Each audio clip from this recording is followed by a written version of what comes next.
Now, Paul's going to answer that question. And what advantage then did the Jew have? Now, follow me very carefully. Paul says, much every way, chiefly because that unto them were committed the oracles of God. Now, Paul is saying, yes, the Jew had an advantage.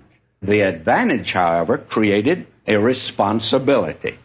And this advantage is something that we need to note because there's more confusion in this area than any other. I know men teaching today in theological seminaries that make no distinction between Judaism in the Old Testament and the church in the New Testament at all.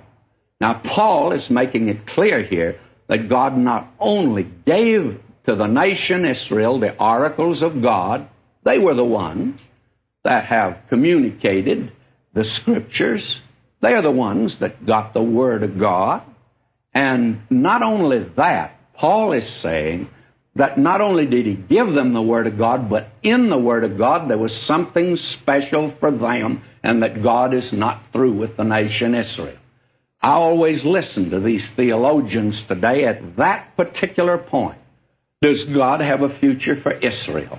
And my friend, if God doesn't have a future for Israel, I don't think He has a future for you either, or that theological professor, because you base it on the same Word of God.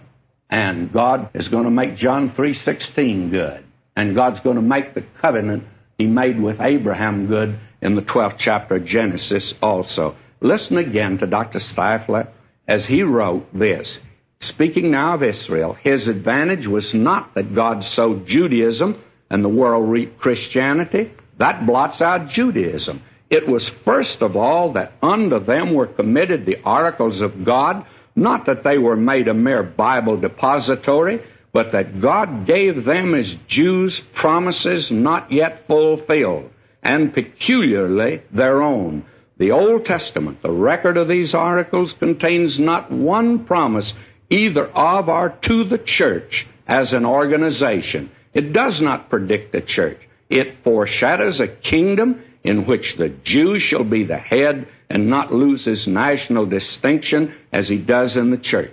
Now, friends, I think that's one of the most important and profound statements that have been made concerning the Word of God. And here is where your great theologians, well, they call themselves great, or let me put it like this, they call each other great. It's marvelous today how degrees are being handed out. One theologian gives another theologian a degree and pats him on the back, and then that fellow turns around and gives the other man who patted him on the back a degree. I'd be very frank with you, this is important, very important. Now, Dr. Safer, Adolf Safer, he was a converted Jew, and he's made this tremendous and poignant statement. Listen to it.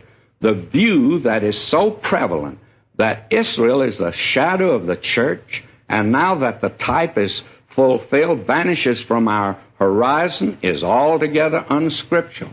Israel is not the shadow fulfilled and absorbed in the church, but the basis on which the church rests. Friends, that's an important statement, by the way. Now, that's what Paul is saying here. The Jew had a great advantage.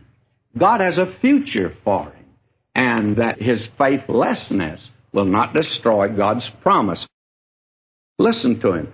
For what if some did not believe? Shall their unbelief make the faith of God without effect? If some were without faith is better. Translation, shall their lack of faith cancel out the faithfulness of God? You see, this is another objection that would be put up, and Paul meets this by going back to the first. Now, if the advantage of the Jew did not serve the intended purpose, does this not mean God's faithfulness to his people is annulled? The Jew fail? Then shouldn't God fail? No. God's promise to send Israel, the Redeemer, was not defeated by their willful disobedience and rejection. All his promises for the future of the nation will be fulfilled to his glory in spite of their unbelief. Now, my friend, you may not like that, but I personally thank God that his promises to me do not depend on my faithlessness. Oh, thank God for that. I'd have been lost long ago. Thank God for His faithfulness. Listen to Paul now. He says, God forbid. Yea, let God be true, but every man a liar, as it is written, that thou mightest be justified in thy sayings and mightest overcome when thou art judged. In other words, the unbeliever that raises this question is a liar, and God's going to make him out to be a liar someday. Why? Because the faithfulness of God is true and cannot be changed. How important that is. John says this in 1 John 5:10, He that believeth on the Son of God hath a witness in himself.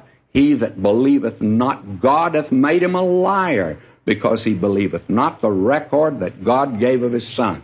How bad is it not to believe God today, that He gave His Son to die for you? Well, I'll tell you how bad it is. You make God a liar. And it's not nice to call somebody a liar, you see, but that's what you do when you reject His Son. Now, the whole point is this. All right, if my unrighteousness reveals the marvelous, wonderful, infinite faithfulness of God and the grace of God, then has God a right to judge me. That's what Paul is saying here. And by the way, as Dr. David Brown said years ago, this makes it very clear that the unsaved world in Paul's day understood Paul was preaching salvation by the grace of God.